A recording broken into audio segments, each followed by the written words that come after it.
Hi, this is Charmaine Landrum, and I am just doing a video about my graduate conducting class, which was very impactful this semester. First of all, the piece that I'm going to conduct for you at the end of this video is Only a Holy God, and the words and music are by Michael Farron, Dustin Smith, Johnny Robinson, and Rich Thompson, and the piece is arranged and orchestrated by Trey Tanner, who is the orchestra director at Woodstock First Baptist. City of Light is the church that sponsors this music, and they are a church in Australia. They're a ministry of the St. Paul's Castle Hill and part of the Anglican Diocese of Sydney. They write rich biblical lyrics with simple melodies for Christians to sing all over the world. And they are not a very large church, but they've become very well known for their worship music. So just to talk a little bit about my semester in graduate conducting, it was a wonderful semester refreshing my memory on some things and then learning some things completely from scratch. And I want to just highlight a few of those. I'm going to call them the gems that I learned this semester. And that would start with the book that we were reading by Sharp, and just being reminded of how to conduct using the right hand and the left hand, with the right hand being used to signal the meter and the tempo, and the left hand being used for interpretive functions, including phrasing, dynamics, dynamic shading, and sustaining gestures. I also loved hearing from Dr. Randlett that generally there's not a right or a wrong way to conduct. It's more about how you communicate with your ensemble, with your choir, with your orchestra, and knowing the people that you're conducting will obviously help you to conduct them the way they need to be conducted. One of the things that Jansen wrote about that I loved was that conducting from the conductor's perspective is intentional, and it encompasses the idea of actions that seek to elicit a certain effect from the ensemble. And so if you are actually producing that effect with your ensemble, then you know that you are meeting the requirement as a conductor. The next gems that I learned in this course were about the nonverbal aspects of conducting, and particularly Dr. Mueller, when he discussed the face and the stance and the arms, the hands, and special emphasis on the eyes being the most important aspect of the conductor. I loved this because that is my tendency anyway, to conduct with my face and with my eyes, even more than with my hands. On the other hand, something that I had to work on this semester was what Colson writes about, giving the ensemble reasons to watch the conductor. In other words, not using both hands to do the exact same thing. Mirroring with the left hand and the right arm is really redundant. The ensemble will become weary of the two hands and the arms doing the exact same thing. One of my favorite moments in the lectures was when Dr. Dan Suttles was describing the household activities that he thinks about when he's conducting. He talked about flicking a piece of dust. He talked about turning on a light switch or slamming a door shut. And these are things that I never thought about when I was conducting before. But I think if I can visualize those things, it will actually help me to do what Sharp talked about, which is to rehearse the imagery in your mind before you even conduct the piece with your ensemble. Sharp wrote, "Research has demonstrated that imagining something in detail can fire the same brain cells that are involved in the actual performance of the activity. According to recent neurological studies, during mental rehearsal, the brain circulatory moves through its sequences of events, building connections and relationships as if actually experiencing the real events." And I loved reading about that. It really helped me to think about my rehearsals in a different light. The next section of gems for me was really about the worship leading itself. I was reminded of Bob Coughlin, who is one of my favorite worship leaders. And he was urging us that we're always putting God on display when we're in front of the congregation. And so we need to help the choir and the orchestra to also put God on display every single week. Hoffman shared a mission statement from a church that he knows that really resonated with me as far as worship was concerned. The mission is to be spiritually empowered, relationally engaged, musically excellent, all for the glory of God. And he also just pointed out that singing is not necessarily the same thing as worship. And so we need to strive to help our ensembles to lead worship, not just sing as a performance. Dave Williamson in God Singers talks about how the choir is without question God's idea. And so the choir exists for what purpose? And that purpose is to be worship leaders. And then some of the mechanical things that stood out to me in this semester were going back over the NPR TV from God Singers, which I studied last semester as well, but just reminding myself that the nuance, the pronunciation, the rhythmic groove, the tone quality, and the vibrato can completely change what kind of choir you're directing. And he actually writes how you manipulate these 5 elements determines how you sing a given piece of music or make it fit to a given style. In my opinion, the worship choir is a beautiful blend of that rock choir and that gospel choir. You're able to take elements from these nuances and these pronunciations, elements from both styles, and blend them together into a service that hopefully will meet the needs of more people. Worship conductors are fighting against the cultural changes in the church, and to ensure that the choir and the orchestra are not disbanded or irrelevant, we should feel free to make modifications to fit the congregation, blending the service of hymns and contemporary songs, for example. But we still need to keep those elements in mind that help the people to sing. For example, keep the key a little bit lower, be less wordy, make sure to pick songs that have singable melodies. This is all going to help to assist the congregation to continue to worship, along with a wonderful worship choir. I really enjoyed reading Sharp's books about the specifics of conducting, and one of the sections that stood out to me was the section on rhythm. Maybe because as a vocalist, I'm not prone to rhythm the way an instrumentalist is. When I sight sing, I think about the consonants, and I think about the vowels, and I think about where the note's going, because my instrument is my voice, and the rhythm usually comes last, and I have to fill that in and make sure that it's perfect later. Well, Sharp reminds us that 50% of poor intonation is actually from poor rhythm. So that was a good reminder for me to make sure that the choirs that I'm directing keep the rhythm straight so that they can all sing the vowel sounds at the same time.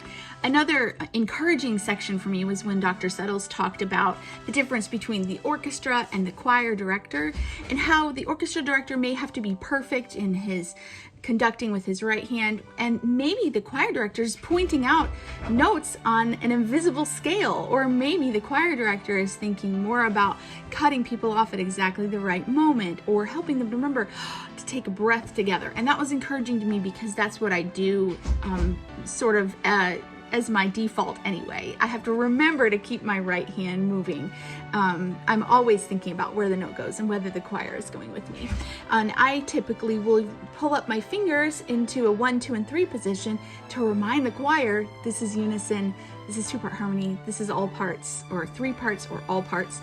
And that's something that has worked very well for me in the past. And so it was good to hear Dr. Settles say that that's actually acceptable in a conducting situation. One of the last gems that I want to talk about is the click track, which Dr. Settles brought up, and I'm so glad he did, because I come from a church we've used click tracks for the last I've used click tracks for the last 15 years. And I come from a church where there's a very large orchestra and choir, and they all use click tracks in order to stay together. In fact, they're so far apart in the room that the sound would not even hit at the same place if they were following somebody visually. It would literally be like an echo. So I was glad to hear him talk about that, because I think that churches should really prayerfully consider incorporating. Final words about conducting going into this class: I probably wouldn't have considered myself to be a conductor, because I'm a worship leader who typically holds a guitar or sits at the piano. But during the course of this class, I had 3 or 4 opportunities to conduct, some of them after I'd already turned in all my videos, being asked to go and conduct different situations. And it was so wonderful, especially considering I'd just been practicing and reading all about it. I think the conductor still has a place in the church, and I think that if I'm called upon to do that, I would be honored to be part, because really it's the chief worship leader. And so if I can face a choir or an orchestra and show all of that emotion about the Lord, then that can reflect and go straight to the congregation, and it can help them to have the same response that I have. You can watch me conducting Only a Holy God and it's interesting because this was one of the most exhilarating moments for me to be able to direct this choir. But after conducting the choir, I went to Cliff Duran and asked him for some constructive criticism, and the criticism was almost exactly the same criticism I received from Dr. Randlett in a previous video. So that helps me to see that I have a couple of areas to work on still. And I would like you to actually watch that, and then I'd like to share with you the areas I want to work on.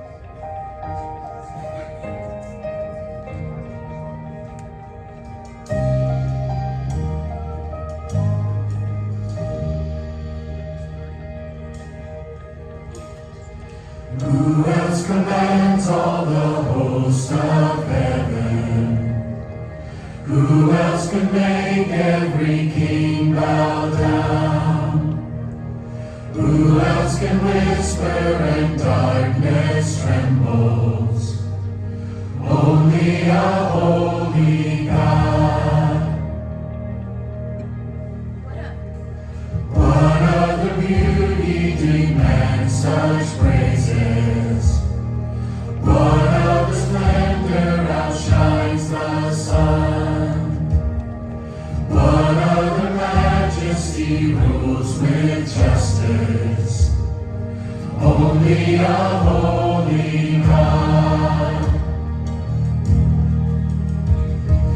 Come and behold him, the one and the only. Cry out, sing holy, forever a holy God. Come and worship the holy God.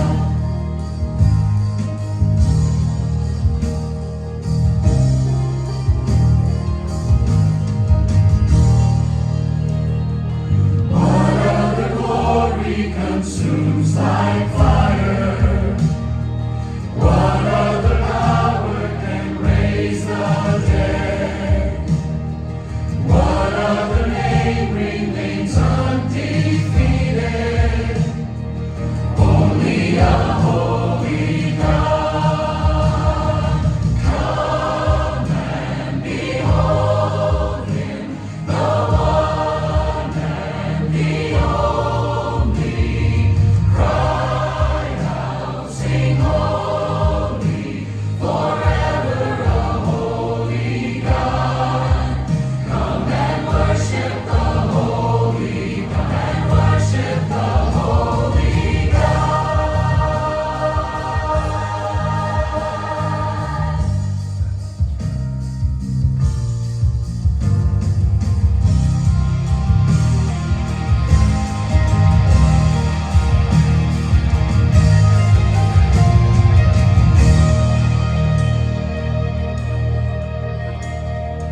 Who else could rescue me from my failure? Who else would offer his only son? Who else invites me to call him Father? Only a holy God. Only a holy God. Come and behold him, the one and the only.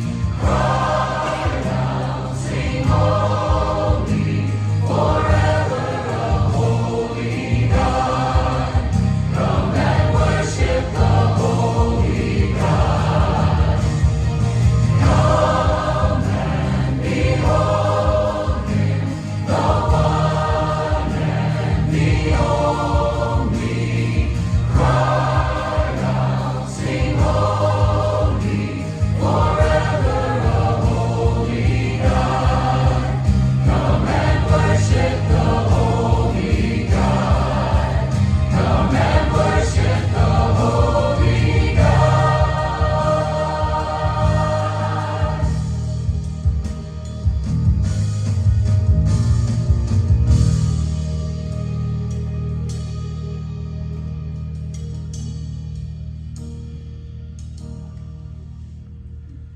Who else could rescue me from my failure? Who else would offer his only Son? Who else invites me to call him Father? Only a holy God.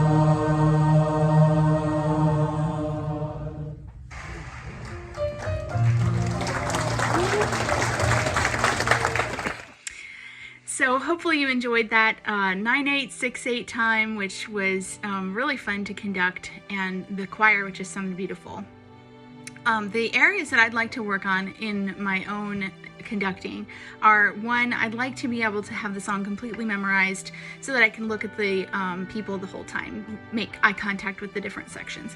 And actually in this case I knew most of the song already, but I only received the sheet music the day before, so I didn't have a chance to memorize where there was unison, where there were parts, so I did keep my eyes glued to the music, mostly just so that it would be accurate.